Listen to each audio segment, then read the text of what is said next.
Okay, so Dinda, we're finally here, day one of official campaigns.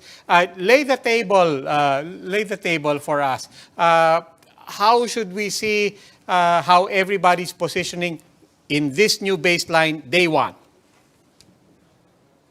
When you look at the different presidential campaigns, they are building on the posturing or the positioning that they have tried to build since the filing of candidacy since October. Now there will be limits to what they can project, given that we are in an actual campaign period, not like so they use that period of October to January to define themselves. But now the challenge is, can they build a momentum? Of course, we know for a fact that recent surveys, that was December of last year, there are challenges that have been encountered by majority of the candidates, with the exception of former Senator Marcos. Yeah. So it's can they build the momentum, the other four? Can they look into their main opponent, which is Marcos, and really challenge him with the hope of bringing him down and build on their own constituency? You see Isko Moreno starting in Manila. Maybe will he build his campaign in Metro Manila and build from there? Senator Pacquiao starting in Mindanao. Will he use it as base? Because if they do well in both areas, that would be a problem for Senator Marcos, because these are the two areas, Mindanao and NCR, that has really boosted him to a little over 50% last December. Pero sir, I'd imagine that it's more difficult now for candidates to build up their campaigns, considering they're supposed to tone down their campaigns with the start of the campaign period. Kasi more regulations, more limits in terms of what they can do and how much they can spend, and so on down the line. So, yun nga po eh, would the next 3 months make that significant a difference? You can make a difference if you have built a campaign beyond traditional modes, which is number one, if it's a volunteer program.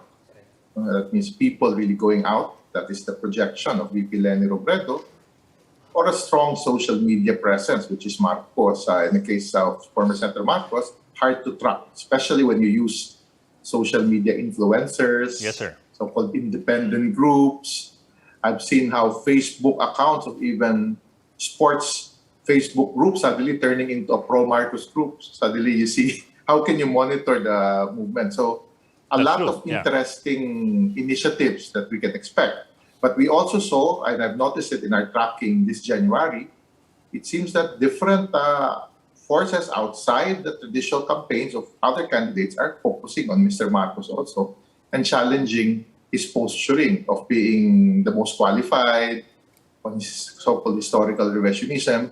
So those are things that can go beyond the limitations of COMELEC and can really project a different scenario if they are successful in penetrating the voter mind at this time and turn their minds. In December, in December, we had this data, 38% of Filipinos are still open for changing their mind. That's a big number. How much has changed in the past 3 months, and how much can still change in the next 3 months as demonstrated by other elections? What I noticed, Robbie, January, which is unique, suddenly campaigns saw that their opponent is Marcos. There were two campaigns who were trying to get the support, the base of President Duterte, and it did not go to them. I'm referring to, because when you see these numbers of Mr. Marcos at 50%, what I see is a consolidation of votes from a Duterte base of supporters, which I see at 30% and maybe at 20% of Marcos. They consolidated. So we saw a misstep on the part of Pacquiao and Mayor Isko, Senator Pacquiao, because they were trying to get the votes of the Duterte camp. But this January, you started seeing them aggressive. Now, pinpointing weaknesses or even what they consider as opportunities to take away votes from Marcos. So if I see Pacquiao rising in Mindanao, and that's where he started his campaign in General Santos City, or even Isko Moreno, who decided because of Omicron to stop his campaign but stay in Metro Manila. And also, and the part of VP Leni being aggressive against Marcos, but also generating voter or volunteer support. So if we see, imagine a few drop, 5%, 3%, that will be interesting come end of March. But if we see the consistent numbers after the end of March, maybe the elections are over.